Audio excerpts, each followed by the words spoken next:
Visualfestation. How to Visualize and Manifest the Life of Your Dreams by Peter Adams. Narration by Gordon Foreman. Dedication. This book is dedicated to my loving wife, Robin, for whom I am truly blessed and grateful to be lucky enough to have in my life. Introduction. First off, I would like to say thank you for opening this book.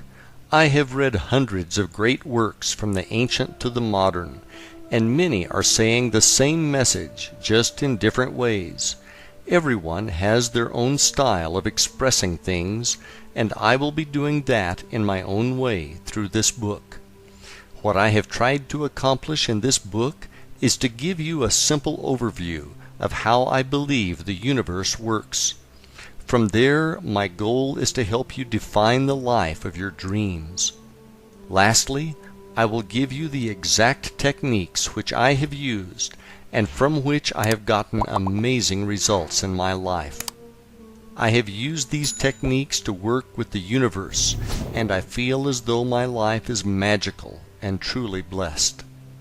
Everyone is in a different spot in their lives, and if you are reading this book, my guess is that you are looking for some type of change with something in your life. After reading this book, doing the exercises, and using the techniques, you will have what you need to be, do, or have anything you want in this life. There is a disclaimer to that statement, and that is that you must believe beyond a shadow of a doubt that it is possible. To take that one step further, you are going to need to believe that it already exists for you and that it is on its way. The concepts in this book which I have written about are universal, and they are true for everyone. I am not here to challenge anyone's belief system, challenge anyone's religion, or get into a debate about how the universe was created. When I refer to the universe, it may be what you refer to as God, Buddha, source energy, universal life force, or whatever you believe in. The important thing you need to remember is that whatever you choose to call it, it is still true. If you are ready to start creating the life of your dreams, let us begin. Chapter 1. 12 Crazy Goals. Time for a change. I, like many others, got introduced to the self-help industry as a result of being unhappy with the circumstances that existed in my life. I had been downsized as a result of a corporate consolidation, and I was unable to find a replacement job which paid anything near what I was formerly earning. Suddenly, I clearly understood the meaning of a relatively new term known as underemployed. To make matters worse, I was working in a position that was not a spiritual match for my soul. My job duties as an analyst for a large for-profit hospital corporation included explaining why the hospital I oversaw had a good or bad month financially. What really bothered me was, if we had a good month, that meant it was a tragic month for the patients and their families. It really hit home one day when I ran into a neighbor of mine in the cafeteria who told me that his mother had been admitted and that she was not going to be coming home again. The following month we had a great month financially, and I had to explain in my report that it was because we had an outlier. An outlier, in hospital lingo, refers to a patient who has billed charges that exceed $250,000. Seeing my neighbor at the hospital and knowing that his mother's prolonged death was boosting our bottom line, I knew I had to get out of this business.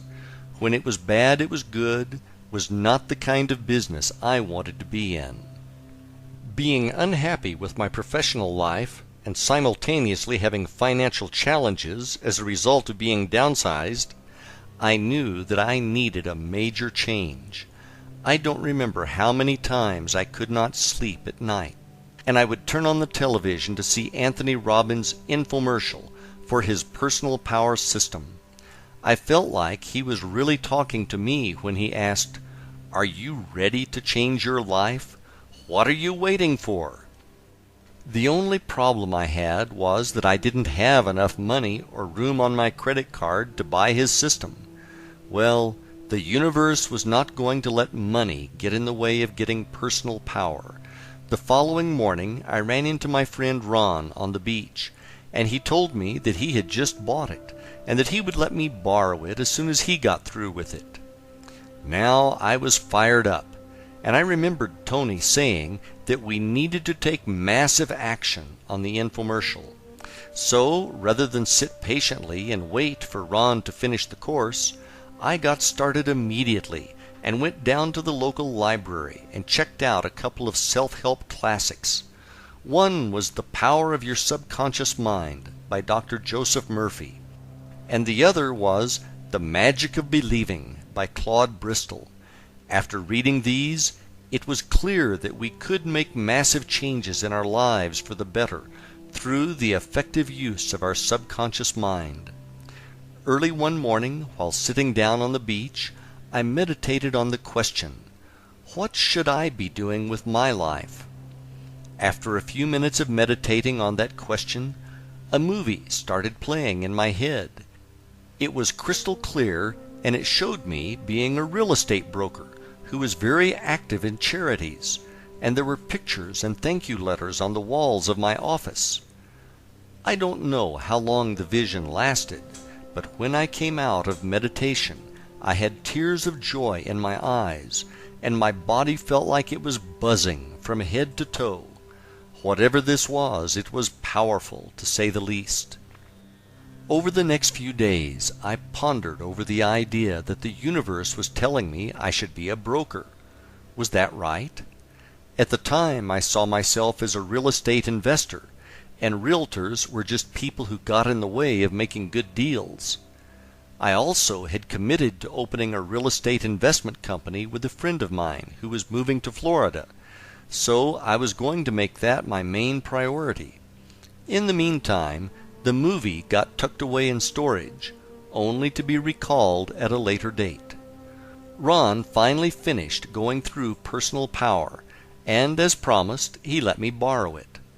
I thought it was amazing, and I started incorporating a lot of what I heard on the audio CDs into my daily routine.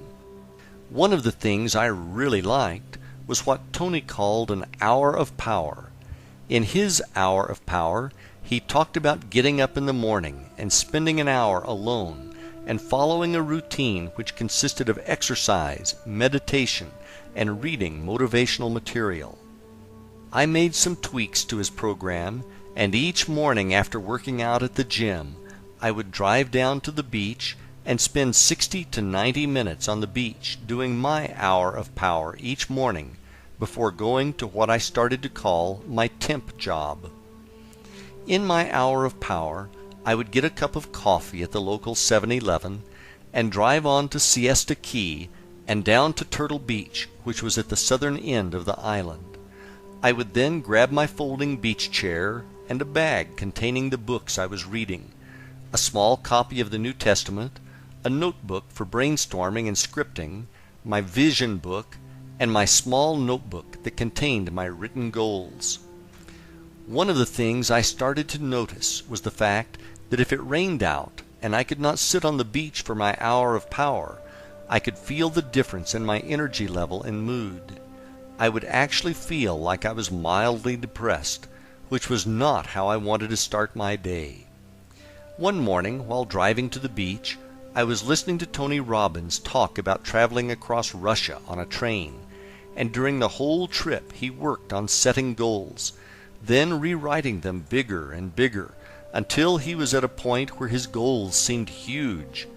When I arrived at the beach, I decided that it was time for me to make some big goals which were going to stretch me out of my comfort zone.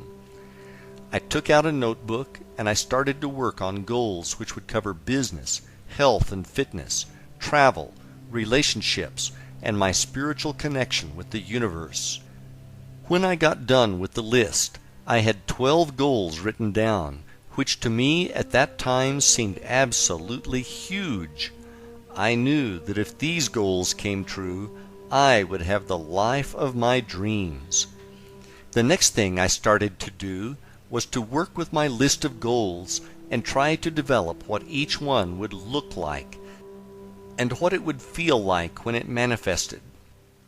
I put a lot of thought into this as I was serious about getting the results that I wanted.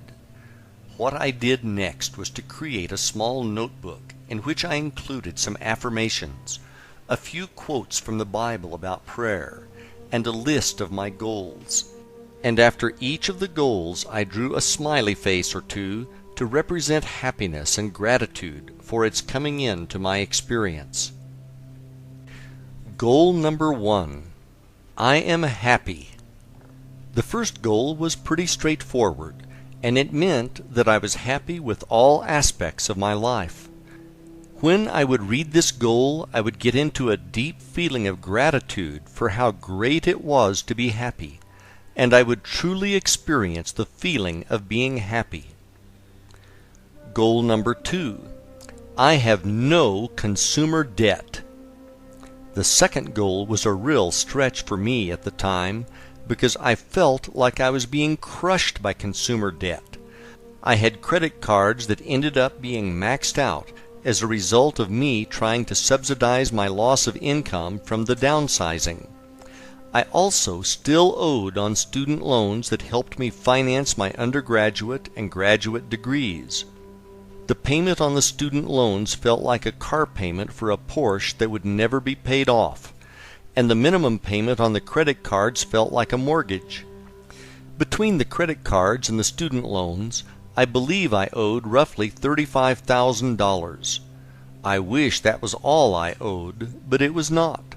We also had car payments. Out of necessity, we bought 2 new cars before the downsizing, as the ones we had were breaking down frequently, with major repairs being needed. So add another $20,000 to the mix. Now we are up to roughly $55,000 in consumer debt, and that didn't include our mortgage of $100,000.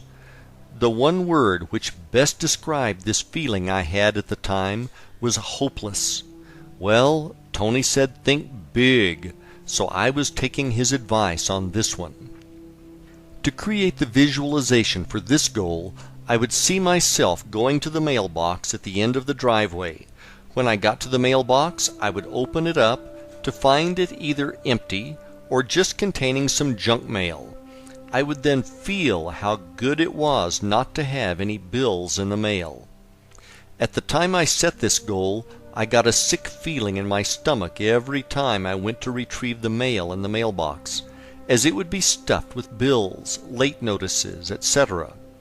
If you are in a similar situation right now, let me tell you that it is not hopeless at all, and that miracles do happen. Read on. Goal number 3. I am a very successful full-time real estate investor and self-made millionaire. When I wrote this goal, I was in the process of unwinding a real estate portfolio of 10 rental homes which I had bought with my former business partner. He decided to move out of Florida, and we decided it was time to dissolve our real estate investment company. Creating the visualization for this particular goal was easy, as I was already in the business part-time. For this visualization, I would see myself running through what my daily routine would consist of as a full-time real estate investor. I would see myself driving to the beach for my hour of power in a white Ford F-150 pickup truck with an extra cab and a tan interior. I would see myself grabbing my folding beach chair, my bag of books, and the daily newspaper to scour the classifieds for potential properties. I would also see myself going to a closing, shaking hands with the buyers, and picking up a check for the profits from a fix and flip. One of the weirdest things that happened to me about 20% of the time that I tried to run this scene in my mind was that instead of driving a white pickup truck, a pearl white Lexus LS 400 with gold package and chrome trim would show up in my visualization when I was trying to see the pickup truck. When this happened, I would come out of my visualization and wonder why the heck a luxury car was coming into my visualization. You can't haul sheetrock in a Lexus, so how was I going to be a real estate investor? It didn't make any sense. The next day I would do the visualization again, and I would be happy to see my pickup truck back in my mind. Goal number 4. I am fit and active. I would say I am fit and active more as an affirmation than something that I would visualize. At the time, I had already completed 3 Ironman triathlons. An iron distance triathlon consists of a 2.4-mile swim, a 112-mile bike ride, and a 26.2-mile full marathon run. The training it takes to compete and successfully finish one of these is almost like having a second full-time job. So my goal was to maintain my fitness in the future. Goal number 5. We have newer vehicles owned outright. This I would say as an affirmation, and I would feel how good it felt not to have any coupon books for car payments. Goal number 6. We have disposable money to have real vacations. At the time I wrote this affirmation, we were broke, and the only vacations we could afford were to take time off from work and have a staycation at home in Florida. For this visualization, I would see us going on a ski trip to Colorado, and I would see my wife saying how much fun she was having, and I would have a feeling of gratitude that she was happy. Goal number 7. I am able to give a lot of money to help others in need, and I do. When I wrote this goal, I knew that I wanted to be a philanthropist. The reason I say that is that my wife and I had become active in Habitat for Humanity, which is a great cause. Habitat helps lower-income people afford a nice new home that they could not otherwise afford. The homeowners who get these homes pay for their down payment through sweat equity, which can often take them over a year to complete.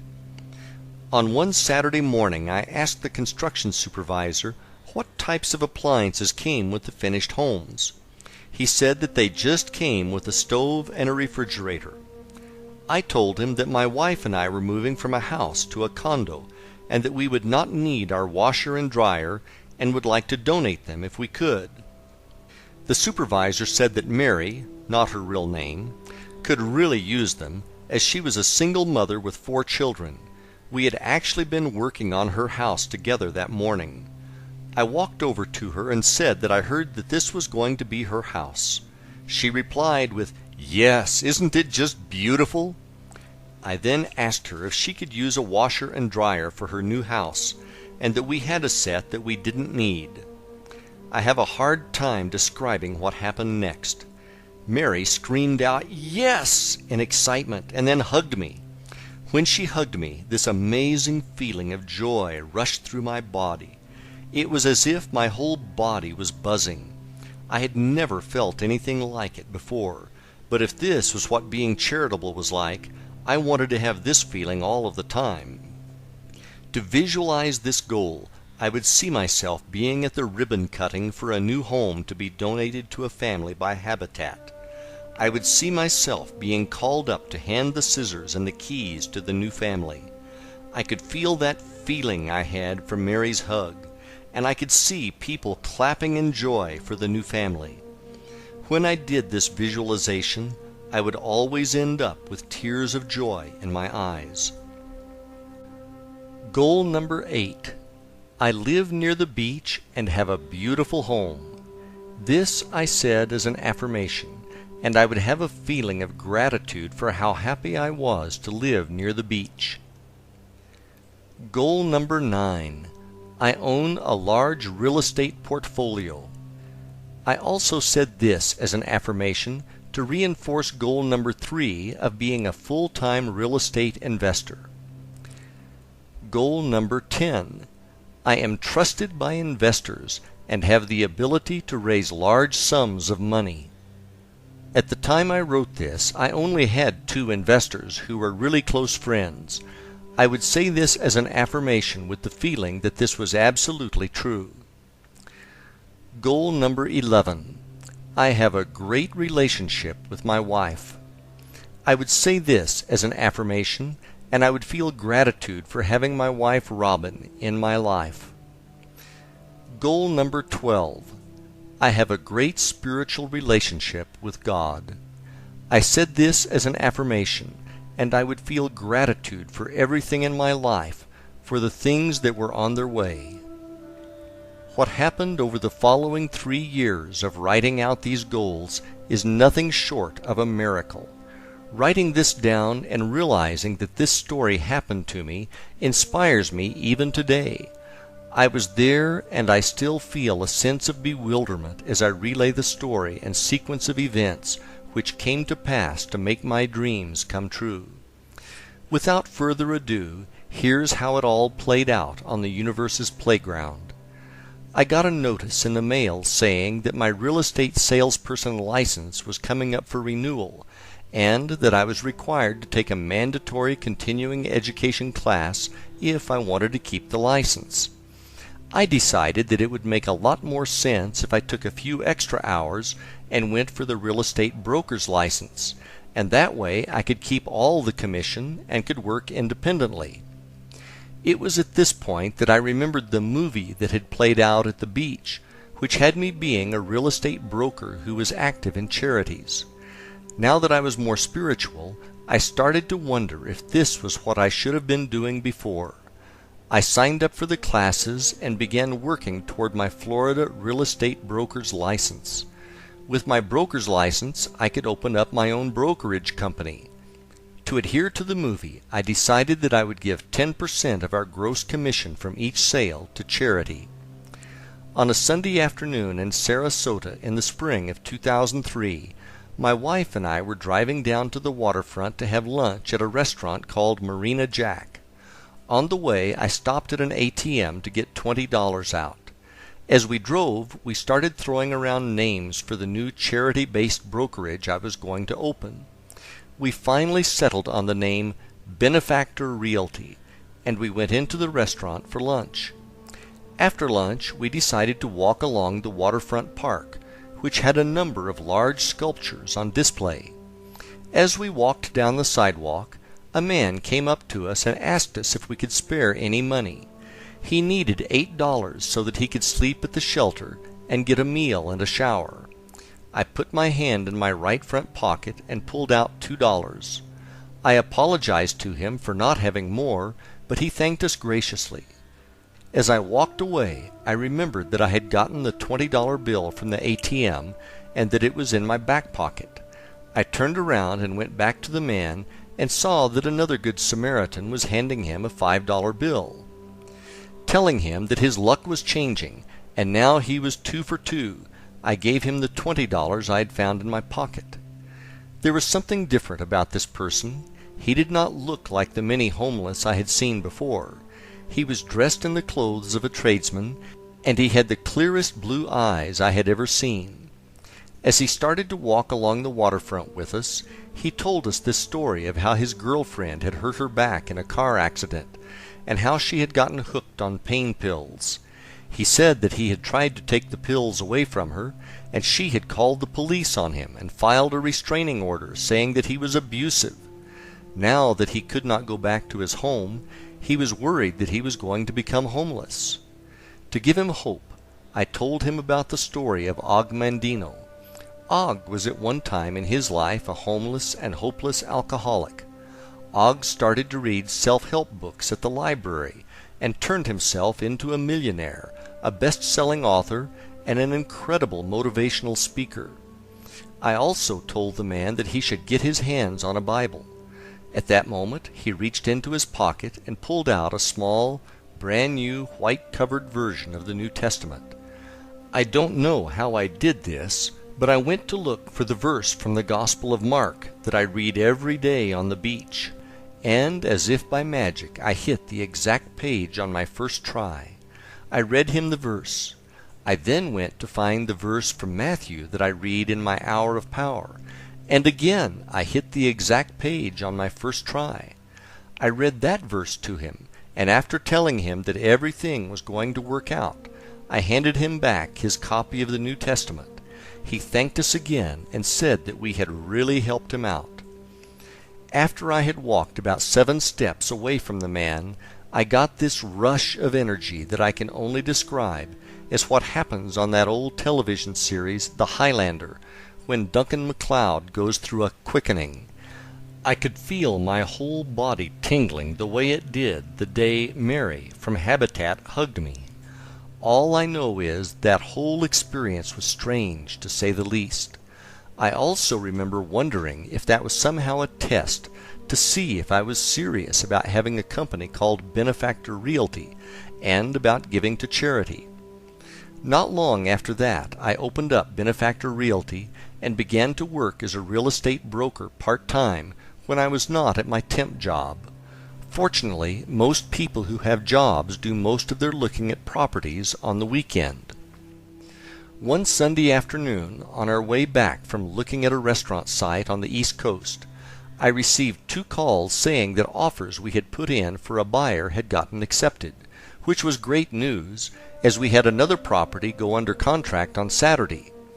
I was now looking at making more money in 3 days than I could in 6 months on the temp job. My wife looked at me and said, "Pete, you can't afford to work there anymore." We drove home, and I wondered if I should really quit my day job and embark on this real estate thing. About 10 years earlier, I had tried leaving corporate to open a small business, which didn't make it because it was undercapitalized, and I was worried about it happening again. The following morning I went into my office to try to figure out what to do. I will never forget the call that changed my life.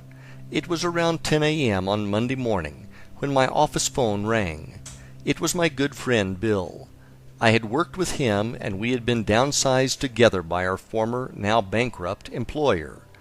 When I answered, Bill asked me, "What are you doing?" I thought this was weird, so I said, "Bill, you called me at work. What do you think I'm doing?" Bill then said, "That's not what I meant. What I meant was, what are you thinking? Are you thinking about doing something?" I told him that I was thinking about leaving the hospital and selling real estate. He said, "The money is there. The money is there."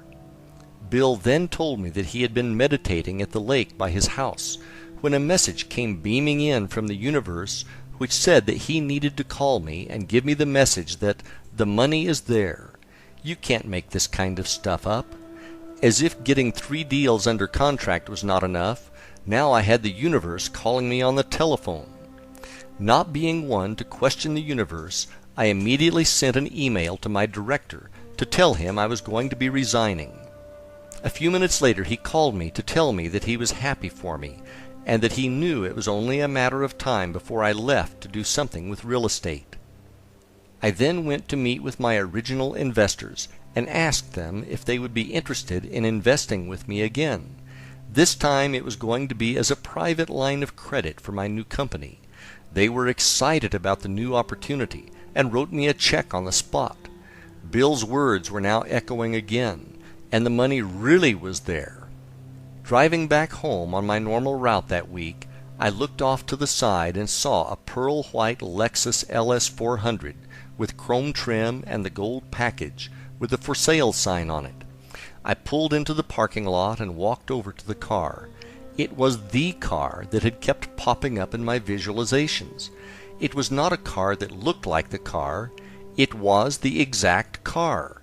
Without hesitation, I called the number on the sign and bought the car. I then got a call from a wonderful tenant we had in a rental property. She called to ask me if I would help her find a house to purchase, as she did not want to get priced out of the market. I said sure, and then I asked her if she wanted to buy the one she was in. She wasn't sure if she could afford it, but I told her I would help her with closing costs, etc. What I hadn't realized was that this property had appreciated by almost $35,000 over a 2-year period since we bought it. In less than a 60-day period, I had opened a new company and left my job, sold 3 properties as a broker, sold the rental house for a windfall profit, and paid off all my consumer debt, including the 2 cars, all the credit cards, and my student loans. This was totally out of the blue, and totally blew me away. My life had completely changed for the better. When I wrote those dozen goals, I never saw any of this coming. I had no idea how it was going to happen. All I knew was that it was my job to keep believing it was going to happen and let the universe handle the details. That same year, my wife and I went on our ski vacation to Breckenridge, Colorado, and 12 months later, we bought a waterfront home close to the beach. With help from the universe, we blew the crazy goals out of the water. There was more to come the following year, and this is going to blow you away. Chapter 2. Winning the Lottery.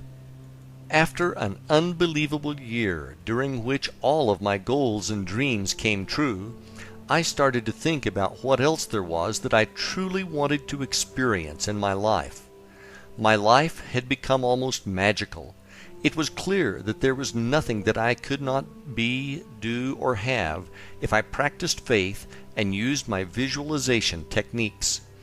Being a triathlete and having successfully completed 5 iron distance races, I started to contemplate the idea of racing in the Ironman World Championship in Kailua Kona, Hawaii, which is often referred to as Ironman Hawaii, or, as it is known in the triathlon world, Kona.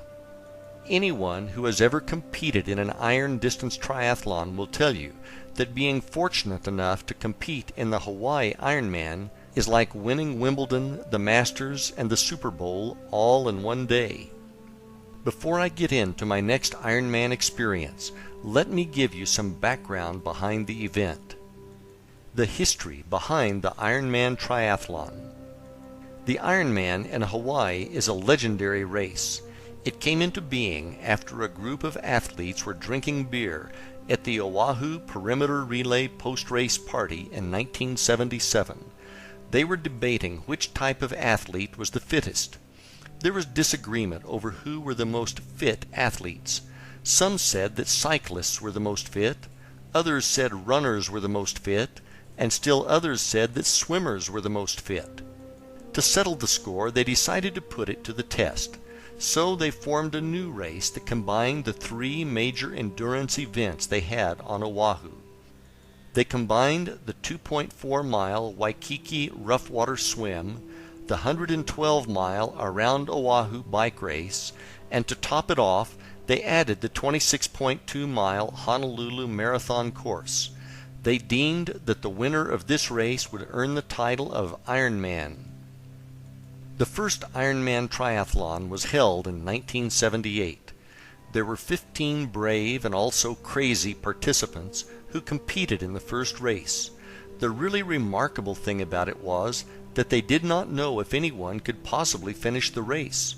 No one up to this point had tried to swim 2.4 miles, then cycle 112 miles, and wrap it up with a full 26.2-mile marathon. There was no cutoff time to any of the events, and the finishers would receive a handmade Ironman statue made out of metal with a cast iron nut for a head. They felt that a nut was symbolic for the fact that they had to be nuts to try to do this. 13 of the original 15 which started the race received the statue, which is absolutely amazing to say the least. In 1982, the race was moved from Oahu to the more rural Big Island of Hawaii. Today, there are a number of Ironman races around the world, and it is a global brand and business. Every athlete who has ever competed in an iron distance triathlon owes a great deal of thanks to these pioneers of the sport. Back to my story. In the early Ironman Hawaii races, you could simply pay a fee and get into the race. Now there are a number of Ironman triathlon races around the world, and the Hawaii race is the world championship for the series. Essentially, every triathlete in the world dreams of competing in this race. Unfortunately, now you need to be one of the fastest triathletes in the world, or you need to be one of the luckiest to win a spot at the starting line. Not being one of the fastest in the world meant that if I was going to get into Kona, I was going to have to be one of the lottery winners. Each year, the WTC, World Triathlon Corporation, who owns the rights to the race, holds a lottery whereby 200 people out of over 10,000 entries are allowed into the race, and they post the results on April 15th. After thinking about the race for about a month, and with the deadline rapidly approaching to enter, I decided to really put my beliefs to the test. I got out my credit card and put my name into the hat for the 2005 Ironman World Championship Lottery. As a member of the St. Pete Mad Dogs Triathlon Club, I knew a ton of people who entered their names in the lottery for Kona multiple times who have never gotten in. I knew that if I wanted different results, I was going to need to do something that they were not doing. The difference was visualization. Having watched the video coverage of the race that year in 2004, which had amazing coverage of the course, I decided to buy the DVD and watch it repeatedly. With less than 4 months before the winners of the lottery were chosen, I knew I had to get serious. I started watching the DVD a few times a week, and I would mentally race the Hawaiian Ironman in my mind for around 20 minutes each morning. The DVD had great footage, and the way they filmed it, you truly felt as if you were watching it as a competitor. Some of the most memorable shots were of the swim start, where you saw the competitor's feet kicking underwater directly in front of you, and you heard the narrator say, "You are in Hawaii, and you are in the Ironman." Another one I really liked showed the race leader biking in the lava fields on the Queen K, with the shadow of the helicopter which is filming him caught on tape as they passed over him. This was very helpful for creating extremely lucid visualizations. I also found a picture in the back of an issue of Triathlete magazine, which was entitled Night Moves. The picture showed some taller triathletes walking in the dark on the Queen K, and a shorter, stocky triathlete running up behind them. The caption says, "As night slips over the last remnants of a very long day, triathletes continue toward the finish line at the Ironman Triathlon World Championship in Hawaii." I cut the picture out and put it in my vision book. I am stocky and typically pass a lot of people in the dark when I race. That man in the picture now was me, and I visualized the scene more times than I can count. Before I knew it, it was time for the lottery results to be announced. I went over to my friend Brian's office to meet him for lunch. His secretary said that he stepped out to get a haircut and that he would be back shortly. I looked down at my watch, and suddenly I realized that it was just about noon, and it was April 15th. Lottery time! Oh my gosh, I was nervous. I sat down behind Brian's desk and hopped on his computer to look up the results on the internet. I could not believe my eyes. The very first name on the list was Pete Adams, Florida. Was that me? Was there another Pete Adams? The hairs all over my body stood up, and I couldn't believe it had happened. Brian walked in the door about 10 seconds after I saw my name on the list. I said, "Check this out," and pointed to the web page. He thought I was playing a practical joke on him, and that I made up a fake list. Suddenly, my cell phone started ringing off the hook with numerous triathlete friends calling to ask me if I knew that I got into Hawaii. He then said, "Holy shit, dude, that's awesome." Brian was my training partner for a number of Ironmans that we raced together, and he knew what a once-in-a-lifetime thing this was. We were both stunned with amazement, and we kept repeating how we couldn't believe it had actually happened. I called my wife to tell her the news, and she could not believe it either. I remember her saying, "No way! Are you serious? Oh my God, Pete, that's awesome!" And then her cell phone started to ring, with friends calling to tell her the news. I cannot tell you the amount of gratitude I felt when I heard the news. The universe had done it again. Wow! You are in Hawaii and you are in the Ironman. 6 months later, and just like in the video, there I was standing in the body marking line carrying my transition bags and getting the number 813 stamped on my body. If you have ever done a triathlon, right before the start of the race, your nerves and emotions are in overdrive. Kick that up about 1,000%, and that is what this race feels like. After body marking, we headed over to drop off my bags, and I did a final check on my bike to make sure the tires weren't flat. Now it felt like a mini eternity as I treaded water and waited for the start of the race. The cannon went off, and the swim portion of the race was on. As I swam, I could see the feet kicking in front of me, and I heard the narrator's voice in my head saying, "You are in Hawaii, and you are in the Ironman." It was just like I was in the 2004 DVD. I mean, really like I was in the DVD. I seriously started to wonder if I was really here, really in Hawaii, really in the Ironman, or if this was a dream I was having that just happened to be very real. The swim is my weakest event, so after emerging from the Pacific, I didn't have a hard time finding my bike, as there were very few left in transition. I hopped on my bike, and the adrenaline really kicked in, as there were people everywhere cheering us on.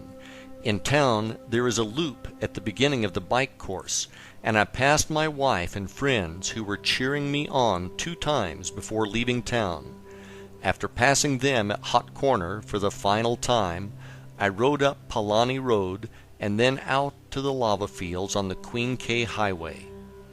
Out on the Queen K and heading out past the airport, I finally settled down and got into a good rhythm on the bike. It was very desolate in the lava fields, and again it looked just like the DVD. You have plenty of time to think on a 112-mile bike ride, and I again started to wonder if I was really here or not. I started to wonder if I might actually be dead, and God was letting me do the race as part of heaven. I'm not joking when I say this. I even started to wonder if I was in a cycling accident and maybe I was in a coma or something. In this race, drafting on the bike is not allowed. So when you pass someone, they are supposed to fall back and keep a 3 bike length gap between racers. About 35 miles into the bike course, I found myself in a section of the course that had a series of rolling hills. I was taking turns passing and being passed by a female racer on a green Griffin tri-bike. She was lighter than me, so she typically passed me on the climbs, and being heavier, I passed her on the descents. This went on for about 10 minutes, and then I rode up next to her and she looked over at me. I asked her point blank, "Are we really here?" Her response was, "Yeah, I know what you mean. It's surreal." At least I was not the only person having these thoughts. I felt better, but I still wondered if it was a dream. I started to make my way up to the turnaround at the town of Hawi, and the winds were getting really strong. It was a serious crosswind, but at the time I confused it for a headwind, and started to look forward to the tailwind I was going to have on the way out of town. After stopping at the bike's special needs station and eating my Ironman racing meal of choice, boiled ham and white cheddar cheese on white bread with yellow mustard, I hopped back on the bike to make my return ride back to Kona. Heading out of Hawi, I realized there was no tailwind waiting for me. Instead, it was headwind part 2. I was now pedaling my brains out and only going 17 miles per hour downhill. I should have been going around 40 miles per hour down a hill like this. Now I was starting to worry about making the bike time cutoff. I finally made it back to Queen K and back to the lava fields. When I was making the turn, I saw a racer who had a different style bike hydration system. It looked more like a tank. He hadn't hit the winds on the climb to Hawi yet, and I felt sorry for him. All I could think was that I was glad I was not that poor bastard. I didn't know it at the time, but his name was John Blaze, and he was known as the Blaze Man. He was out here doing the Iron Man while suffering from an incredible pain from a deadly advanced stage of incurable ALS, more commonly known as Lou Gehrig's disease. He had a special hydration system because he could not catch bottles at the aid stations, as the disease had taken away his ability to grab and hold things. John was a spokesman for ALS and was an amazing human being. John made it to the finish line that day in Kona. Unfortunately, a few years later that horrible disease took his life. Heading back through the lava fields, all I could think about was how much easier it was on the way out. As I rode, I could hear a helicopter getting closer, and before I knew it, it was above me, and the shadow of it passed directly over me and my bike. It was exactly the way it happened in the 2004 DVD. The only difference was that I was not the race leader. The shadow thing freaked me out, and now I was almost convinced that I was not here. After more wind and many more miles of lava fields, I finally got back to town.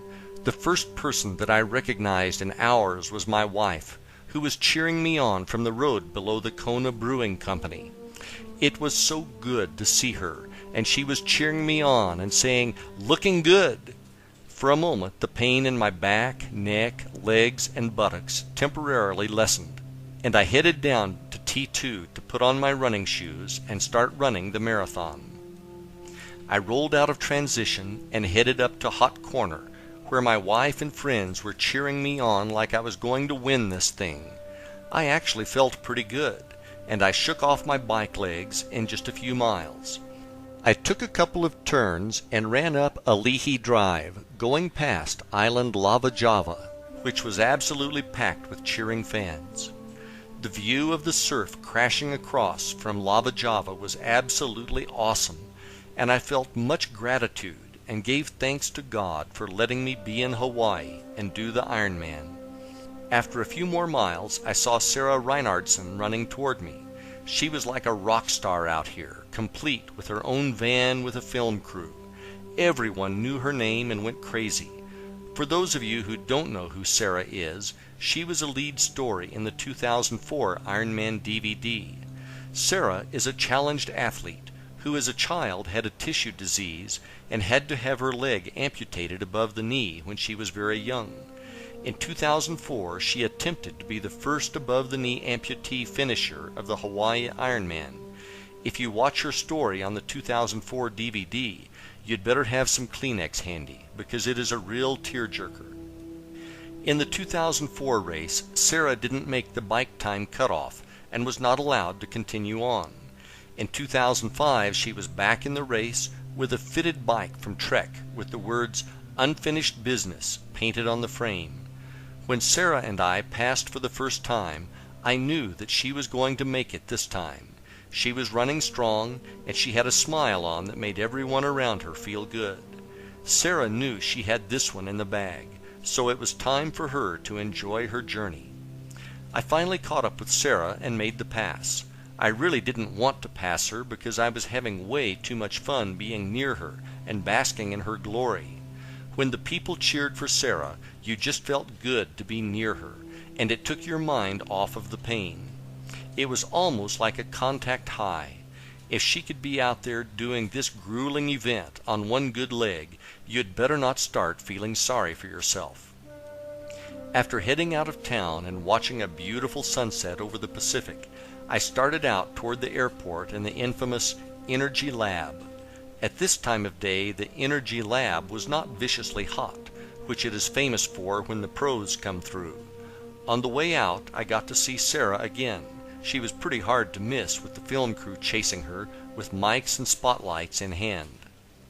Now it was really dark out, and I remembered the photo from Triathlete magazine that I cut out and put in my vision book. I was really the guy in the picture now, as I was running up on the other racers who were walking.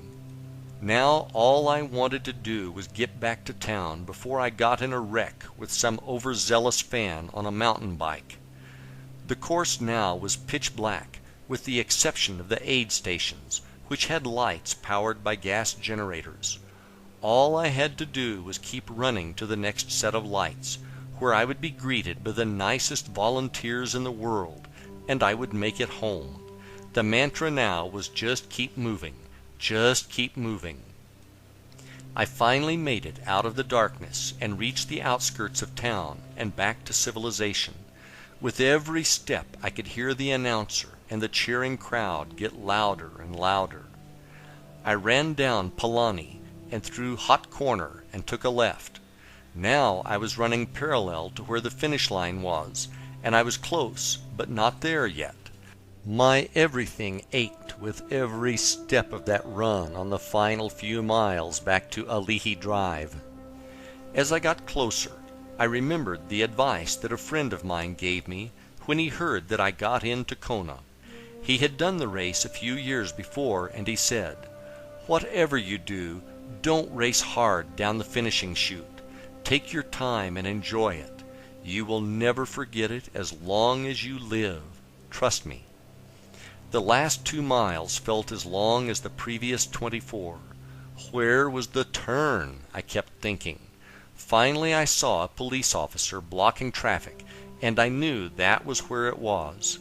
It is about time, I thought, and I turned right and ran downhill onto Alihi Drive. What was to happen next was one of the most memorable things that has ever happened to me. I was running down Alihi Drive, and there were children and adults from the crowd running up to me and high-fiving me. They wanted to share in this incredible moment, and it felt absolutely amazing to have them there. I finally arrived at the entrance to the finishing chute, and I could see the finishing line in sight. I have been to a lot of races, but I have never seen anything like this. People were jammed in the bleachers, screaming and cheering. The finishing chute had people lined up shoulder to shoulder on both sides, screaming and banging noisemakers. There was so much energy here that you probably could have lit up a city with it. It is something you have to experience in person to appreciate. I took my time and ran down the final steps of the chute and crossed over the finish line. I don't have words to describe what that was like. It was almost like you never wanted that moment to be over, even though you spent the entire day wishing it would be. After crossing the finish line, I was given a fresh lei of flowers which smelled amazing, a towel, and my official finisher's medal. A moment later, I was greeted by Robin and friends at the finish line who wanted to help me out in any manner possible. I told them I was all set, and that all I wanted was to head up to the hotel room so that I could drink a cold beer and take a hot shower. As I made my way through the crowd of spectators, everyone I passed said "Great job" or "Congratulations," and all I could do was say thank you. Thank you to all the fans. Thank you to all the volunteers. Thank you to the original 15 racers from 1978. Thank you to my wife and friends for their great love and support. Thank you to the race gods of the Big Island for watching over me. Thank you, Lord, for this amazing experience, which I will always remember with great joy and gratitude. As they say in the Ironman world, anything is possible. I hope this story has made you a believer of the same. Chapter 3. The Vision House. In the spring of 2004, my wife Robin and I watched a story on the Travel Channel on Breckenridge, Colorado. I had written in one of my journals one morning on the beach that one of my goals was a ski vacation in Breckenridge under my places to travel list. A few months later, I was talking to my new friend Doc, whom I met through a real estate course, who had lived in Colorado. I mentioned that I wanted to check out Breckenridge, as I had seen a special on TV. Doc said that he had a timeshare in Breck and that we could use it, as they didn't think they would get out there that year. I went home that evening and told Robin about it. Suddenly, I ran out to the trunk of my car and found the notebook from the beach and showed it to Robin. "We are enjoying our ski trip to Breckenridge." The hairs were standing up on my arms. It was working again. We ended up not taking the timeshare, but instead booked the week we wanted before Christmas. We are now having real vacations. We went back out to Breckenridge for vacation again in December of 2006. One morning, on our way out to go snowmobiling, we drove past a subdivision that had beautiful log mansions overlooking the 10-mile range. After snowmobiling, we decided to drive through the subdivision to take a look at the homes. By now, we understood the power of visualization, and I knew I wanted some new material for my vision board and vision book. We drove around the subdivision until we found the house we thought had the best view. We took a picture of the house along with a picture of the view it had. After arriving home, I had a friend of mine print them off in color, and I put the two pictures in my vision book. These pictures to me represented my ideal scene, because if we lived in a house like this as our second home, we obviously were very successful.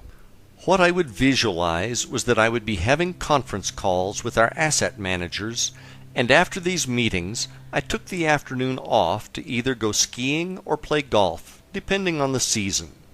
Many times, if I found myself unable to sleep, this was the visualization I would use to burn into my subconscious mind before falling back to sleep. I probably did this visualization over 500 times. In the summer of 2010, we decided to escape the Florida heat and work remotely from Breckenridge, Colorado. We found a very small furnished cabin to rent off of Craigslist that was only about a mile from the subdivision where we took the pictures in 2006. That summer, we rode our mountain bikes through the subdivision and took more pictures. We really loved that summer out in Colorado, so we decided to look for an annual rental. After going to a yoga class on one Friday afternoon in July, Robin returned home to search the internet for an annual rental. After an hour or so of searching various websites and not finding what she was looking for, I suggested that she check out Craigslist. On the second page of ads, she found a home that sounded very interesting. She started looking at the pictures and she said, "Pete, you have got to see this house." I walked over to where she was working on her computer, and when I looked at the pictures, I realized it was the house in my vision book. The hairs on my arms stood up when I saw the pictures. I was in complete amazement. I asked Robin who the contact person was for the ad. She told me the name, and for some reason I knew I had heard the name before. I did a search on the name in my email, and I found the name connected to an ad off Craigslist for a garage apartment I had inquired about back in March of 2009. I asked the owner if she could send me some pictures of the apartment. She did, and once again the hairs went up on my arms when I looked at a picture taken out of a window, and the view was almost identical to the one I had in my vision book. Now I realized that my vision house had come in not once, but twice. I replied to the email from March 2009, and we called the owner and set up a meeting with her on the following morning to see the home. She gave us the physical address, and we drove by the property a few minutes later because we could not wait to see if it was the same one. 5 minutes later we knew beyond any shadow of a doubt that it was the same house as in my vision book. We couldn't believe what was actually happening. The next morning we drove back over to meet with the owner and to get a tour of the house. The owner was very nice, and we spent 90 minutes meeting with her over coffee, learning about their beautiful home. I don't know if I can describe the feeling of total awe and amazement that was going through my mind and body as we toured the house. Looking out the windows and seeing the same view I had been seeing in my visualizations was almost overwhelming.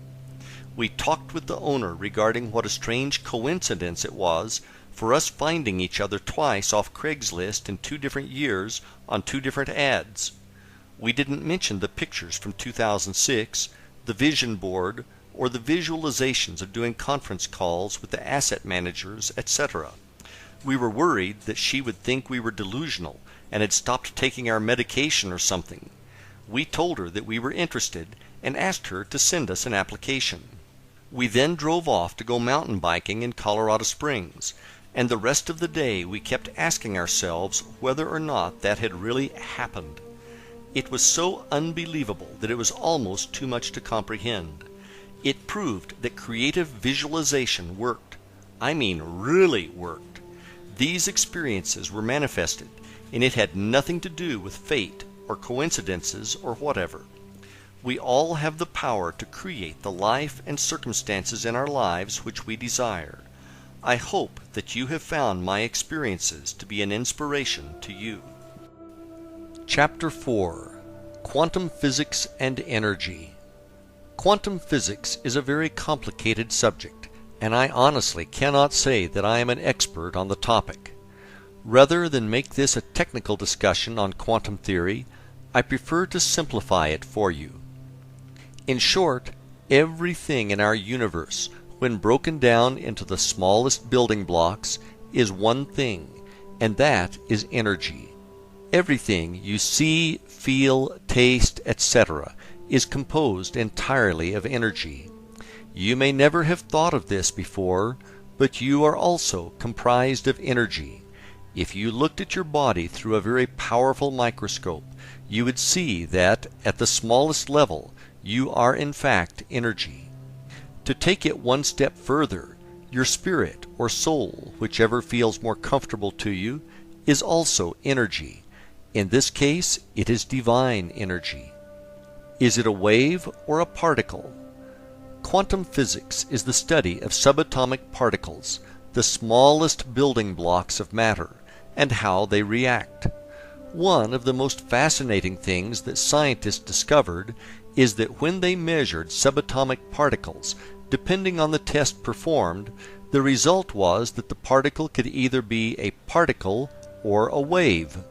It was actually a probability amplitude, whereby it was simultaneously both a particle and a wave. If that wasn't strange enough, they then did further experiments and concluded the observer affected the outcome of the experiment just through observation. The truly amazing thing this proved was that the researchers' thoughts were affecting the outcome of the experiments. Thus, thoughts were actually real things, which had the energy to shape the outcome. What this told us was that the entire universe is made of this energy, and that outcomes could be manipulated by our thoughts. At this energy level, we are connected to source energy, which is also the level of creation in the universe. Chapter 5. It is all in your mind. Your thoughts are things, and they are creative in nature. Unfortunately, almost everyone in the world does not realize that they share in the creation of their own life through the thoughts that they think. Many people believe that they live in a predetermined life that is guided by fate, and that they are just along for the ride. Nothing could be further from the truth. To make it a little clearer, imagine that you are both the leading character as well as the screenwriter in the movie called Your Life. The script is written by the thoughts you think, which then attract the scenes in your personal movie called Your Life. If you don't presently like the way the scene Your Life is playing, rewrite the script to change the scene. Most screenwriters unfortunately suffer from writer's block when it comes to writing the next scene. As the screenwriter, you can create any movie of your life as long as you believe that you can. GIGO, or GIGO, is an acronym that stands for Garbage In, Garbage Out. Let's bring this into the realm of thought. If you think negative thoughts on an ongoing basis, you are going to see negative outcomes happening in your life. It is not by chance, but instead by natural law. One of the most damaging things that our minds can do if we are not vigilant in watching over our thoughts is to create what I call the downward spiral. In the downward spiral, thoughts of fear generate more and more thoughts of fear, and in your mind things are getting worse and worse. It is almost a total fear fest that is being choreographed completely in your mind as a result of wrong thoughts. Downward spiral example. An example of this could be a salesperson who is worried about making his or her quota. The salesperson starts to think ideas like this: if I don't make my quota, they are going to fire me, and I won't have a job. If I lose my job, then I won't be able to find another one. When I can't find another job, I'm going to lose the house. When I lose the house, I will lose my family, and no one will love me anymore. I will then be homeless and die from fill in the blank, all alone. Now the movie escalates into a full-blown tragedy, and the salesperson is feeling as if this reality is actually happening. The stress of these negative thoughts could then translate into lost sales due to reduced effectiveness from insomnia. The problem with these spirals is that they get out of control and will eat you alive with real stress. If these thoughts are not canceled out, they can become a self-fulfilling prophecy through negative outcomes being attracted to your life experience. Whenever your mind starts trying to play the spiral, you immediately need to forcefully say, "Stop!" You are the one who is in control of what you are going to think, and it is not going to be things like that. Period. Remember that nothing good can ever come from thinking negative thoughts, so decide now to purge them from your being. Thought barriers and misguided beliefs. It is not my intent to give everyone a prepackaged excuse as to why they are not living the life of their dreams through what I am going to say next. The truth is, from the time you were born to where you are right now, you have been subjected to brainwashing. This brainwashing took place when you did not even realize it was happening. It could have been positive, but more than likely you received negative reinforcement. Most likely, the greatest amount of brainwashing you received came from your parents, and the brainwashing continued to be administered by relatives, friends, community, religion, formal education, etc. You were bombarded with negative misinformation, which you became convinced was the truth, as it was being told to you by your parents who knew everything, right? Unfortunately, young minds are easily poisoned from the misguided beliefs of a person they love. The greatest tragedy is that these false beliefs continue to exist at some level in your mind. The most common example I hear on a regular basis is, "I can't be, have, or do what I truly want because of blank." Question: how do you know that if you have never tried? Answer: I just know I can't because of blank. Now that you are older, it is time for you to drop the limiting beliefs that are in your head as a result of your life up until now. If your parents or whoever instilled in you the belief that you cannot do, be, or have something, drop those beliefs now. Another common flawed belief many people have is that somehow they are not worthy of having the life of their dreams. Where did that idea come from? It is not serving you, so drop the idea that you are not immediately. You are worthy. You were sent into this experience to live the life of your dreams and were given free will to attain it. Limiting beliefs oftentimes are so strong that they keep people from even trying. What have you told yourself in the past that you could not do? Be honest. We have all done this many times in the past. The past is the past, so let's drop this mental baggage that has been weighing you down for so many years and move on. The sooner you do this, the sooner your life is going to get better. You are working with a universe of infinite possibilities and infinite resources. You are not living in a world of lack or limited resources. That may be how it appears to you on the physical plane, but that is not the truth. The truth is The more you have, the more there is.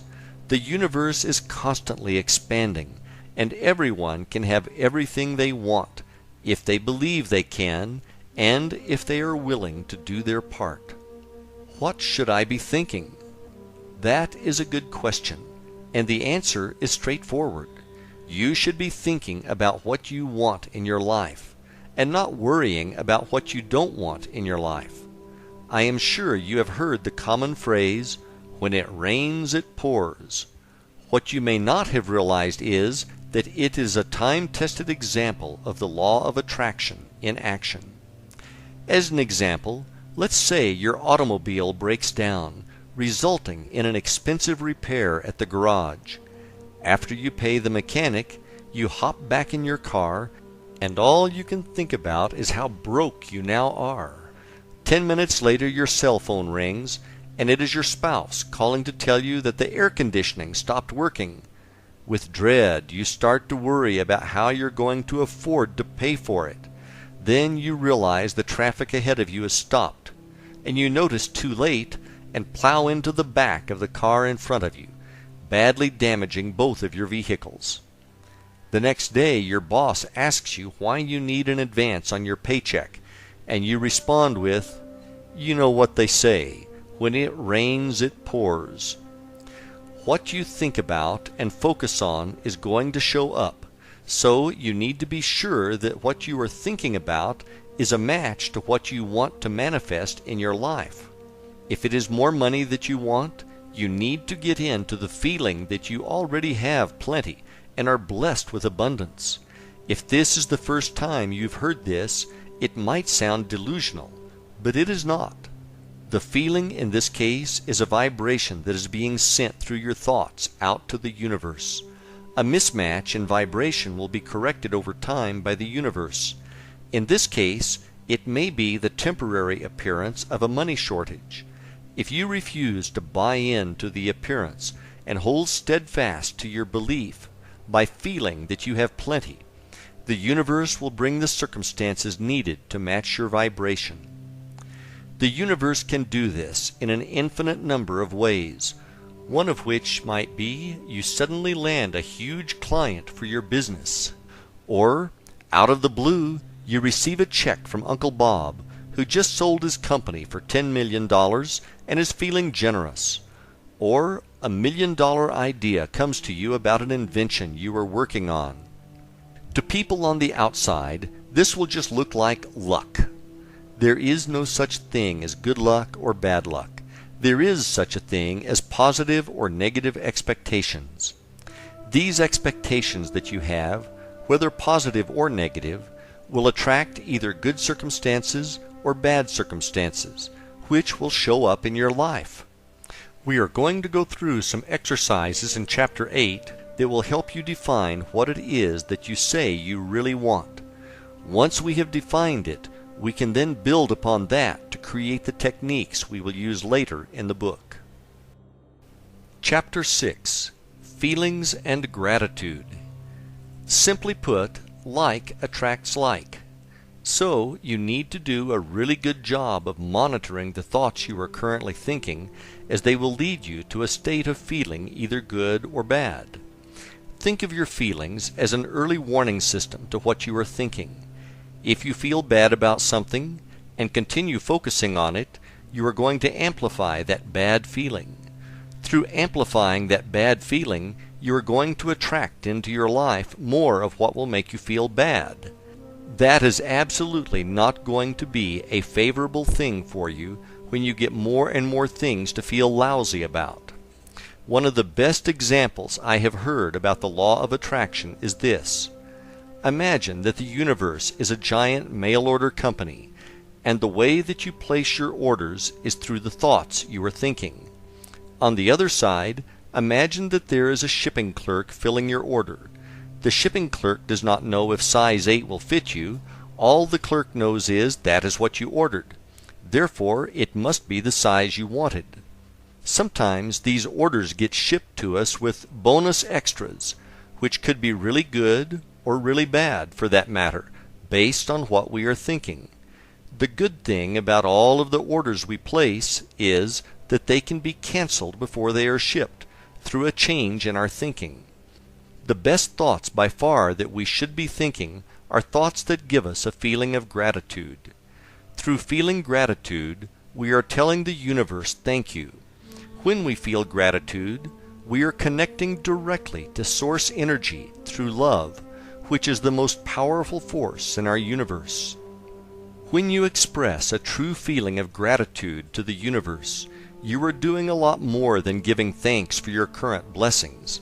You are also setting the stage for more good things to be brought into your time-space experience, so that you have more and more to be grateful for. When you express gratitude for the things that have not yet shown up in your experience, that is even more powerful, as you have now taken a goal or an intention and converted it into a form of prayer. One of my favorite passages from the Bible that addresses this is from the book of Mark, chapter 12, verses 23 and 24, when Jesus says, "For verily I say unto you, that whosoever shall say unto this mountain, Be thou removed, and be thou cast into the sea, and shall not doubt in his heart, but shall believe that those things which he saith shall come to pass, he shall have whatsoever he saith.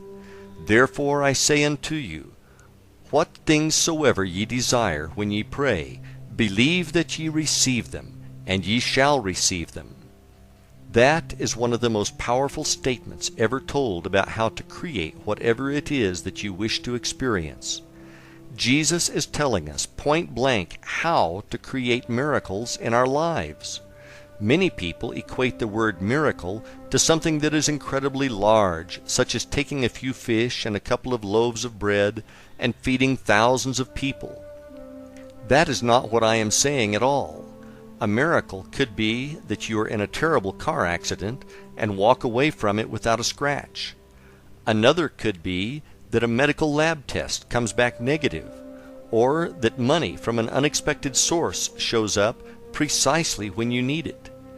These are all miracles, just on a smaller scale than, say, parting the Red Sea. The process I described above as giving thanks and having gratitude for the miracles that have yet to appear in your life puts these miracles in motion. One of the biggest things we need to address here is that you don't get caught up in the hows. You don't need to know how the miracle will manifest. All you need to do is believe that it will, and be grateful for it now. If you start thinking or worrying about how it is going to happen, or what if it doesn't happen, you are watering down your faith that it will, and you are providing resistance to the event manifesting in your experience. The hows are to be left to the universe to solve, not you. The universe connects all the circumstances that lead to the fulfillment of your miracle. So stay out of the way and let the universe do its job. By the way, you are going to love the results. Chapter 7. Ask and it is given, and your role as a co-creator. There have been numerous books, this one included, and recently a movie, all about the law of attraction and the process of creation. Ask, believe, and receive was told to us over 2,000 years ago by Jesus, and was recorded in the Bible in the book of Matthew, chapter 7, verses 7 and 8. Ask, and it shall be given you. Seek, and ye shall find. Knock, and it shall be opened up unto you. For every one that asketh receiveth, and he that seeketh findeth, and to him that knocketh it shall be opened. A question that you may want to ask yourself is why, after all this time, do we still not get it? My personal belief is that a lot of people have been told by various religions that somehow God is separate from them, and they are not worthy, and if you don't follow our dogma, you are going to spend the rest of your days in a hot place, and they don't call it Florida. In fact, nothing could be further from the truth. There is a piece of the Creator inside you, and you do have the power to create miracles in your life. I wrote this book to convey that message to you, and to share the techniques I have used successfully to create the miracles in my life. One of the things I think most books fail to get across is that you need to take action. This is what I define as the co-creator piece. In your role as co-creator, there are a number of job duties that come with the position, such as the following. Decide what it is that you want, why you want it, and be able to create desire for it. Believe that you do have the power within you to create anything. You need to get into the feeling of already having it. You need to have gratitude and believe that it is already on its way to you. You need to avoid anyone who says that for whatever reason you cannot be, do, or have what it is that you say you want. You need to practice the techniques I am going to share with you on a daily basis until you receive what it is that you want. If there is something you need as a skill to do whatever you say you want, you need to take specific action and acquire those skills. You need to make a permanent commitment to remove procrastination from your life. You need to stay out of the hows and leave that job up to the universe. The universe reorders itself to make your miracles come true. You don't need to know how. You need to develop the skill of endurance, as this is a lifelong journey, and there will be times when you may doubt that everything is working. If you fulfill your duties as co-creator, you will have whatever it is that you say you want. The universe will see to it.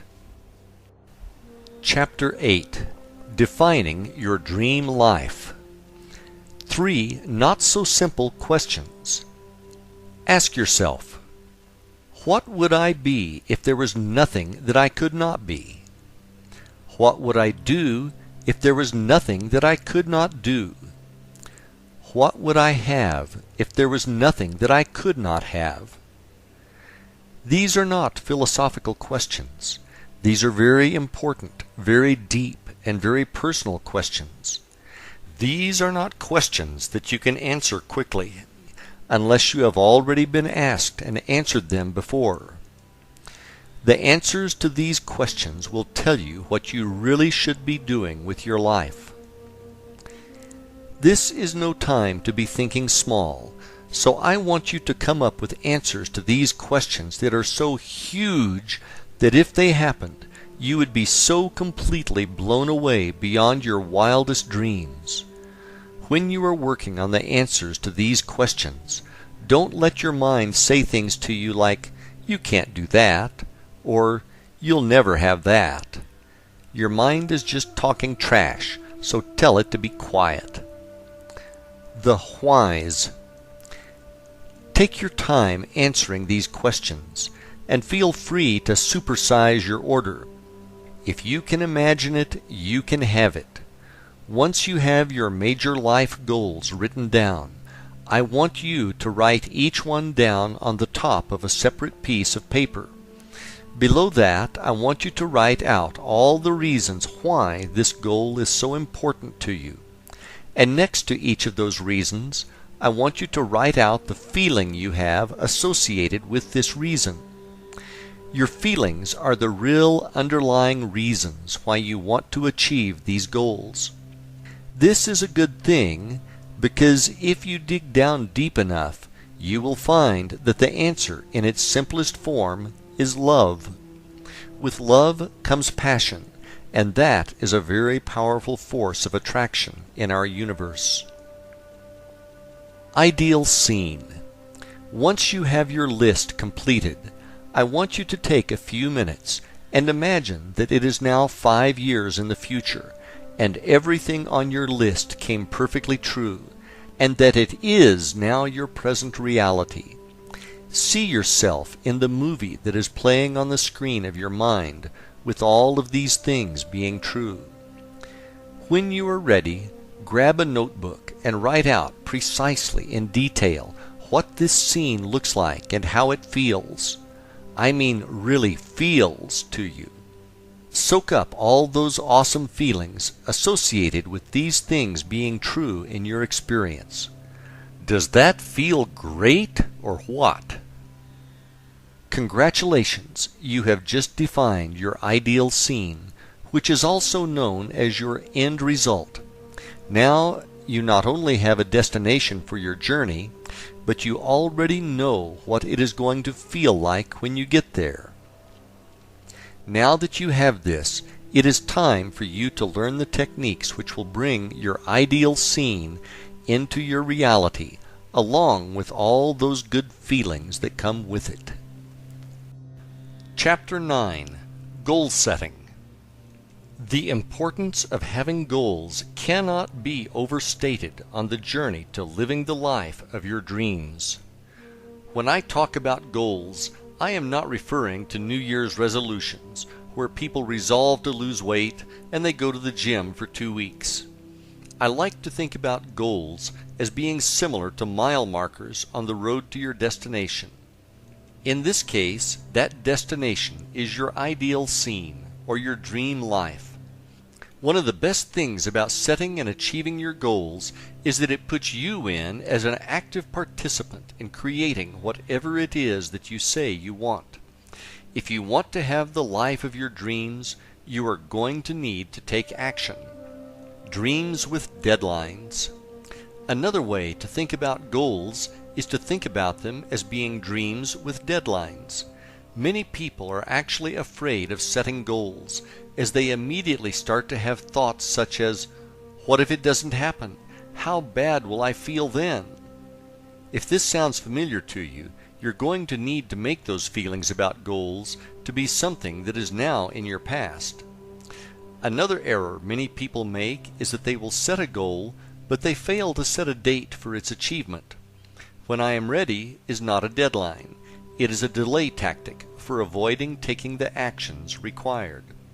Let's say your goal is to one day complete that college degree that you started but never finished for whatever reason. The first thing you need to do is drop that one day nonsense and set a deadline for achieving that degree. You also will need to take immediate action, such as ordering your transcripts, filling out the application, and registering for classes. As soon as you do this, you are moving in the direction of your dreams and achieving your goals along the way. Deeds, not words. I have an excellent example of this from my personal experience, which I would like to share with you. In December of 1988, I was a construction worker in the Laborers Union working in Boston on an excavation site. The weather this particular day was lousy, half raining and half snowing at the same time. I was in my 20s, and I was working with another laborer who was in his 50s. The two of us were shoveling gravel with yellow rain gear on, and it was pure misery. The gravel was wet and heavy, and by the morning coffee break my lower back was already hurting. After the short break, it was back to the rock pile to try to survive until lunch. I will never forget this day as long as I live. We were taking turns shoveling the gravel when suddenly I looked up in horror and realized that I was looking at myself in 30 years. It hit me like a sledgehammer. What the hell am I doing? I've got to do something about this, and I've got to do it now. The rest of the day I worked on my action plan while I shoveled away. It was time to go back to school. I had attended a community college briefly 4 years earlier and left before the end of the semester to go make big bucks in construction. I decided to take the next day off from work so that I could visit the college and see if they would let me back in. They said no problem and gave me an application and the spring course catalog. I then called one of my friends to get the number of one of his friends who was a shift manager at a hazardous waste plant to see if there were any night openings. My timing could not have been better. He said he was looking for a couple of people and hired me on the spot. That spring I started taking classes part-time as a freshman at the community college. At the same time, one of my friends was a first semester junior doing a cooperative learning assignment at a stock brokerage firm. 5 years later, I earned my bachelor's degree, and 2 years after that, I had my Master of Science degree. After those same 7 years, my friend was still only a junior and talking about taking classes to complete his degree, and I had graduated twice. The major difference was that I took immediate action instead of just sitting around talking about it. When you make the commitment and take action, the universe will bend over backwards to help you achieve your goals. Words, not thoughts.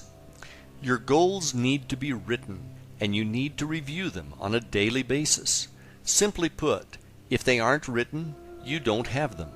Writing them down forces you to define clearly what it is you are going for. For your subconscious mind to assist you with achieving these goals, they need to be clear. Through writing them down, you are able to give your subconscious mind clear instructions. I personally suggest having a laminated card which you can carry in your pocket at all times, so that your goals are with you at all times. What I found helpful, and which added power to my goals, is that I added some short prayers to the opposite side. Another technique that I have used in the past is to rewrite my goals every morning. When you do this, it feels as if you are reinforcing your commitment to their achievement. Can you believe them? Your goals also need to be believable to you. Don't confuse this with the idea of knowing how they are going to come to fruition. That is not what I am saying. What I am saying, though, is if you create a really big goal, one which is beyond what you can get your mind to believe can happen, it is too big for you at this time. What will happen is that you won't be able to achieve the feeling that it has come true. As you set goals and achieve them, you are going to gain momentum and set bigger and bigger goals. One of the ways you can work on ramping up the size of your goals is to work on your faith. If you can truly believe with utmost certainty that your goals are already accomplished, you can pretty much ask for anything because you will be unstoppable. The why is as important as the what. When you create your goals, make sure you know why you want to achieve them. The reasons why you want to achieve these goals need to be powerful. If they are not powerful, you will not be able to generate a burning desire to have them fulfilled, which is necessary. This burning desire is also known as passion. If you don't have passion for what it is that you say you want, simply put, it won't happen because the energy is not there. With passion for their fulfillment, you will be able to generate very strong feelings of gratitude for their coming into your experience ahead of time. This is a crucial step in the process of manifestation. In the present. Lastly, when you write out your goals, you must write them in the present tense. What I mean by that is, when you write them down, write them as if they have already manifested. Let's say one of your goals is to finish college. You would write that goal down as, I am a college graduate, rather than, I am going to finish my degree. The difference between the two statements may seem subtle, but it is huge. The first one puts it in the present as already being done, while the latter places it as a possibility in the future. All of your goals need to be written in the now, and as already being a reality. Doing it this way, you will be able to generate the belief and the feeling of gratitude for it already being done. Chapter 10. Vision Books and Boards. If you have read the earlier chapters of this book, I am sure you are going to be interested in what I have to say about vision boards and books. My personal experience has been nothing short of miraculous when I look back to what I have put in my vision book and which has manifested into my reality. In case this is your first exposure to vision boards and books, I will give you a quick explanation on how to create one. I will then tell you how I used one to successfully help me manifest things into my physical reality. Let's create one. The first thing you need to do is create the list of goals for which you have passion. Once you have done this, the next step is to gather pictures of what the attainment of these goals looks like. As an example, let's say your goal is to take your family on a vacation to Disney World. What you could do then is to get some marketing brochures from Disney which are filled with photos of families having a great time at the park, and cut out the pictures of the families having fun. More than one picture is preferable, as it will give you more material to work with. Once you have these photos, you can fasten them to either a book or a board or both. Take your time doing this and make sure you find the best pictures you can. Remember, this is your life we are talking about, and okay is not going to cut it. So make sure you find pictures that you can look at and generate the feeling of truly having what the picture represents to you. Where faith and belief is such a crucial part of the manifestation process, I highly recommend finding some spiritual verses that resonate with you and adding them in as well. In my vision book, I have some powerful verses from the Bible which I typed on my computer and printed out. I then inserted them into transparent sleeves and then placed them in a 3-ring binder. What I found to work best with me was to alternate the pages of verses with the pages of the pictures. Feel free to customize your book to what works for you. Inside your book, you will also have your written goals, which must be written in the present tense. One really good way to do this is to write them as affirmations or as I am statements. Let's assume that you are single and your goal is to be in a loving relationship. You could write your goal out as I am so happy to be in a loving relationship. The important thing to stress again is that the statement must give you the ability to have the feeling that it is true. Below that statement, you could have a picture of a smiling couple who look to be having a wonderful time together. When you are done, your vision book should look like a representation of the life of your dreams. As the pictures in your book become your actual reality, and I promise you they will, move those pages to the back of your book. That way, when you see them in the future, it will thoroughly reinforce the fact that you are a co-creator and that you have the power to manifest things into your reality. Now that you have created your vision book, it is time to use it. The vision book is really a tool for you to use to create the feeling of already having the life of your dreams. At this stage, you have already defined what it is that you want to have in your life. You know why you want it, and you have true passion for it showing up in your life. Having pictures of what it looks like now is very powerful. I cannot explain to you exactly how it works. All I can tell you is that when you combine this with visualization, you are going to be blown away by the results. Chapter 11. Creative Visualization and Manifestation. Before I get into how massively powerful I believe the process of visualization is for manifestation, let me first explain to you what I am talking about. The process of visualization is to actively use your imagination to create the movie in your mind of what your dream life looks and truly feels like. When done effectively, you will be able to create a visualization which will seem as real to you as the dreams you experience when you sleep.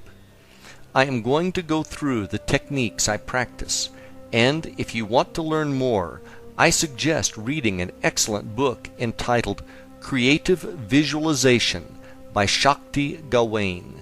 That's Gawain. I learned the pink bubble technique, which I will discuss later, straight from Shakti's book. The visualization process, step by step. One of the things you must be able to master to have really good visualizations is the ability to quiet your mind through meditation. If you are new to meditation, don't worry. You are not going to have to get on a plane to Tibet to learn. It is a lot simpler than you might think, but I would suggest reading more on the subject. To begin, you need to be able to relax. Turn off your outside thoughts and bring your brainwaves down to a state known as alpha. At alpha, you are completely relaxed, but you are still awake. Alpha can best be described as the state which you are in just before you fall asleep. At that level, you are very relaxed, but you can still control your thoughts. One of the techniques I use to get into alpha is to sit in a comfortable chair, close my eyes, and relax, and then count backwards from 15 to 1. I actually see the numbers, and I relax more and more as I count down.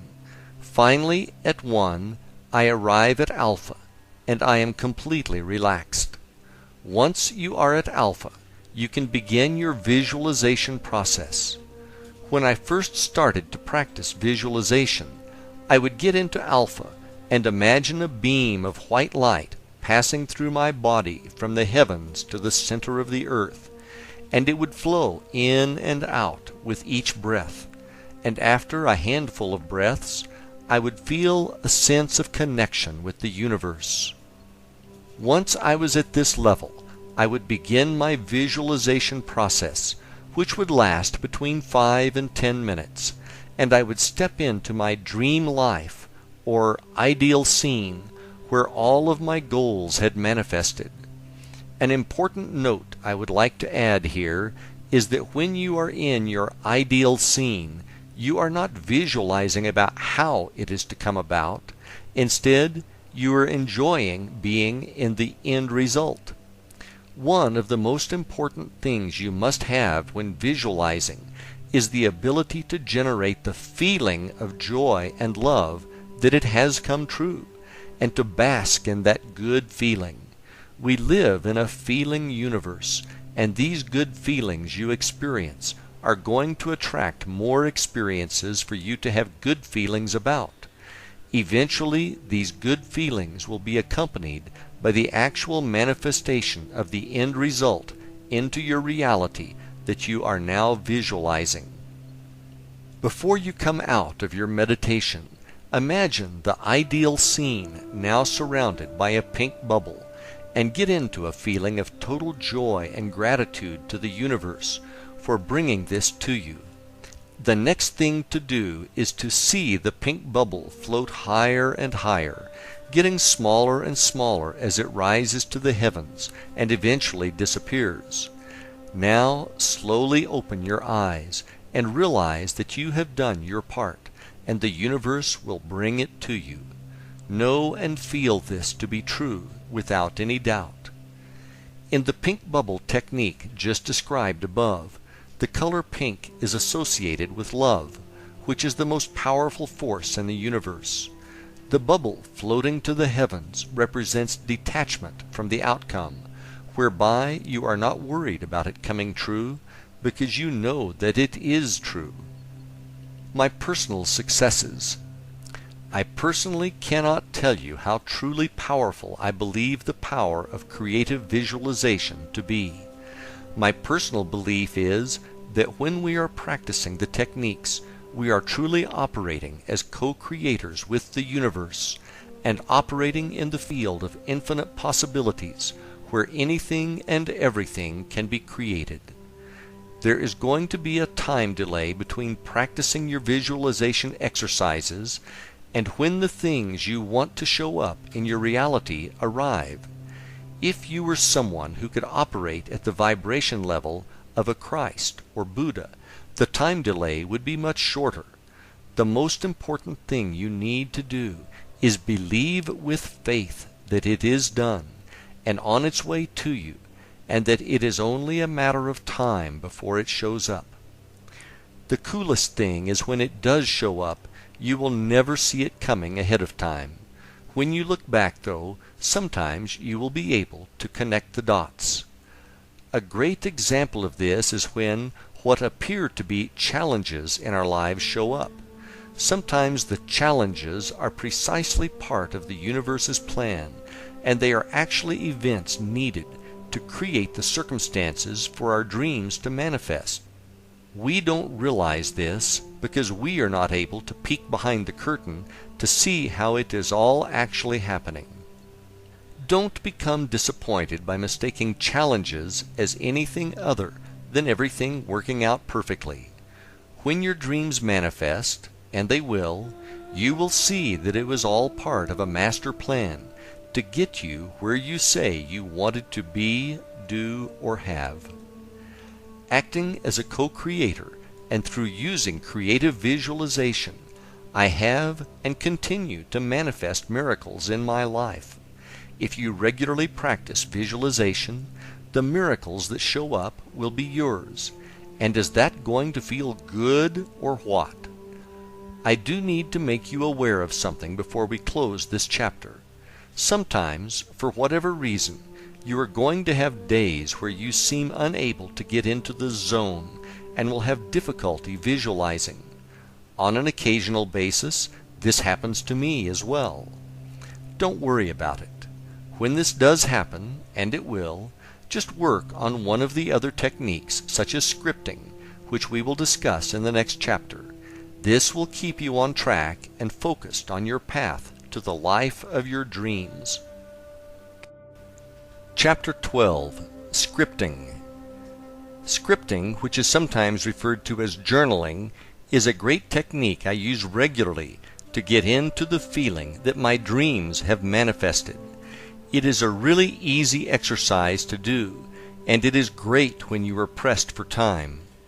There is something very powerful about writing words down on paper. It is especially powerful when you are writing them down while simultaneously having a feeling of gratitude. It only takes a few minutes, and you can generate some amazing feelings of truly having it now. It is important that you find a quiet place to write without distractions.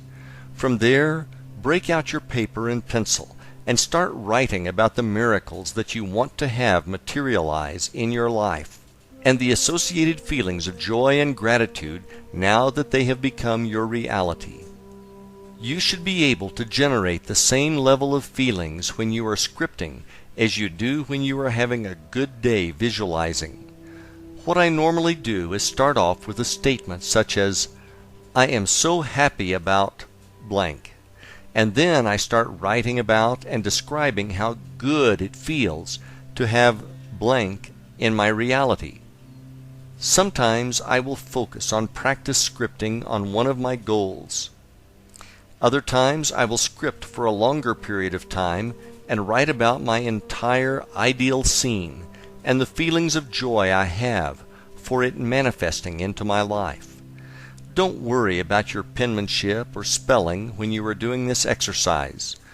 What is more important is that you can get into the flow and just let the words and feelings come out. Never feel as if you are forcing the words to come out, and never think or write about how it is coming to you. Remember, you are writing in the present tense, and it has already happened. A brief example. Let's say one of your goals is to have a cabin in the mountains. Here's how I might write about it. Wow! I cannot believe how much I love spending time at our new cabin next to the lake. I love meditating next to the crystal clear, pristine waters every morning. I feel so at peace here. The kids are having such a great time swimming that I can barely get them to come out of the water to eat. The sunsets over the lake are absolutely beautiful, and I love the cool evenings here. Lord, I cannot thank you enough for my beautiful cabin. I love being here so much that I never want to leave. Thank you, thank you, thank you. If you have done this exercise correctly, when you are done writing, you should really be basking in a feeling of joy and gratitude. Another method of scripting is to imagine that you are writing a letter to a very close friend or loved one, and you are telling them all about the miracles that have happened to you. The more detailed you can be about your feelings and the experience, the better. You can use scripting to improve any area of your life that you wish to change.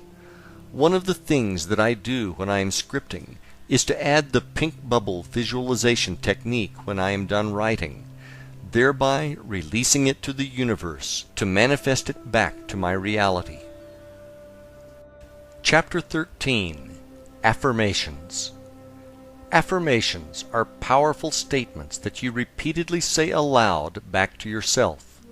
The idea behind them is to put your subconscious mind to work on bringing these affirmations into your reality. The affirmations are always written or said in the present tense, and they are always positive. Your subconscious mind does not recognize the words no and not, so do not use them when you create your affirmations. Let's say one of your goals is to lose 50 pounds and to get back down to your ideal fit body weight of 130 pounds. Rather than creating an affirmation that says, "I am no longer fat," a better way would be the following affirmation: "I feel great maintaining my perfect weight of 130. Some people have had great experiences with saying their affirmations while staring at themselves in the mirror.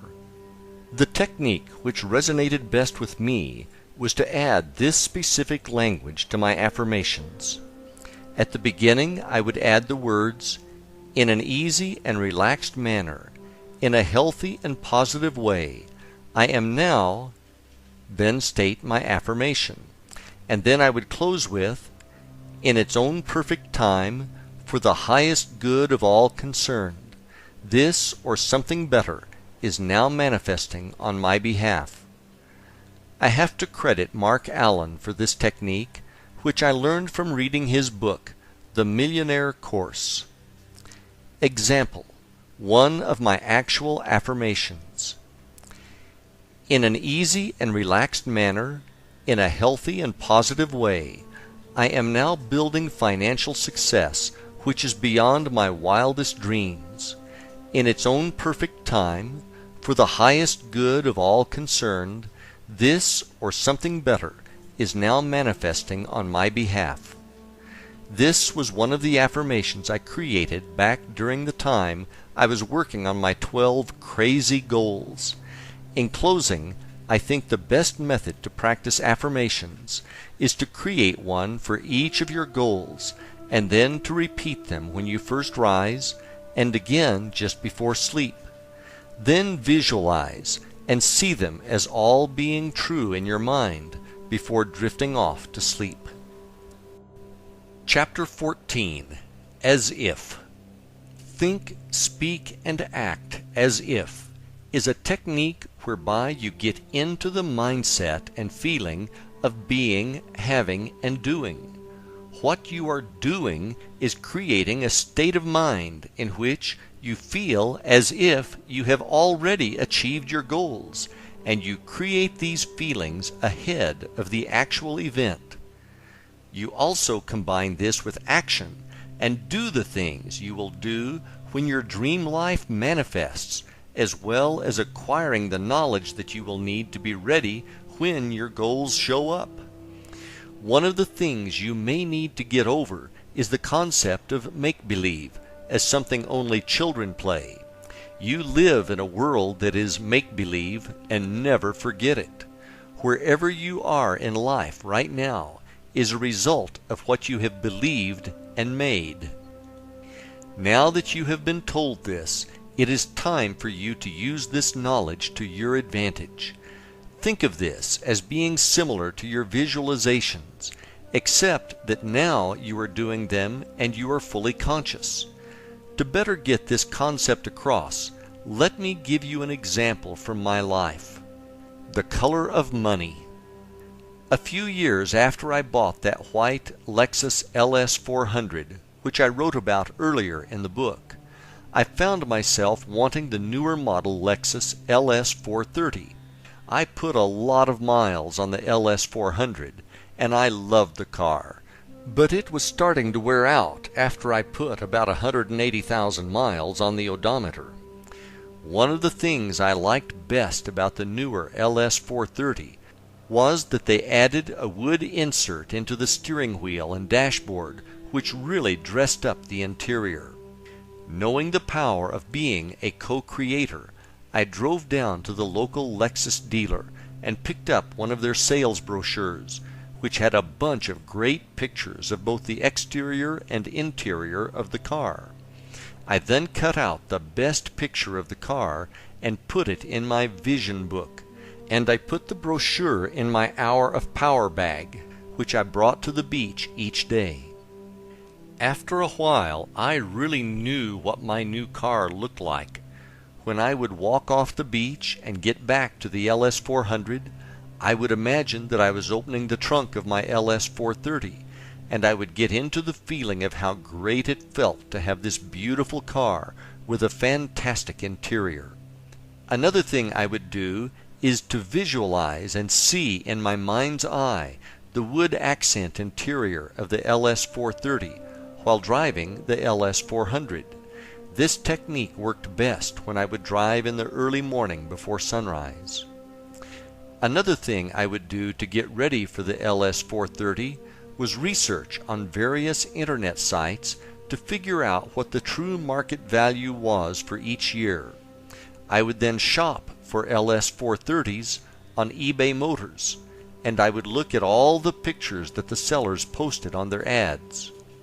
When I saw one that I liked, I would take it one step further and plug the information into another site, which would give me a valuation based on the year, options, and mileage. I really liked my LS 400 as it had reached out and found me, so I felt loyalty to her. One morning I hopped in the car to drive to an appointment to show a house to a client, and the car was completely dead. After messing around with it for 10 minutes and covered in sweat from the sweltering Florida summer, I finally started the car and made it to my appointment. When I got home after showing the appointment, I went directly to eBay Motors and found a deal on a beautiful dark green LS 430 nearby, and I clicked the Buy It Now button. After a few days, I appropriately named the car The Color of Money. The feeling I had now when physically driving the LS 430 was exactly the same as the as-if feeling I created when driving the LS 400. Now in the morning when I came off of the beach, I was really putting my beach chair and bag into an LS 430. All I could do was smile and feel gratitude, which is precisely how I prepared for this day through practicing as if. Whatever it is that you want, make sure that you do your homework to prepare yourself. Then practice the feeling of as if for having it now, and feel real gratitude, for it is just a matter of time before it manifests into your reality. Chapter 15. Putting it all together. These techniques that I have described to you in this book are the exact ones I used successfully to manifest miracles in my life. If you want to manifest the life of your dreams, you now have all the tools to do just that. Feel free to use them in combination or as standalone techniques. Over time, you might want to change them around so that you stay focused and fresh. The most important thing that makes these techniques work is your faith and belief that they are already done and on their way. I hope that the miracles which I have manifested successfully using these techniques have made you into a believer in the fact that you are a co-creator and that you have the ability to truly create the life of your dreams. I hope that you will share this knowledge with everyone that you love, as they too deserve to live the life of their dreams. We are all here to help each other, and imagine the joy you will feel when they tell you that you have totally changed their lives. I have given you all the knowledge and tools you will need to be, do, or have whatever it is that you want. It is now up to you to take action. I wish you Godspeed on your journey. All the best, Pete.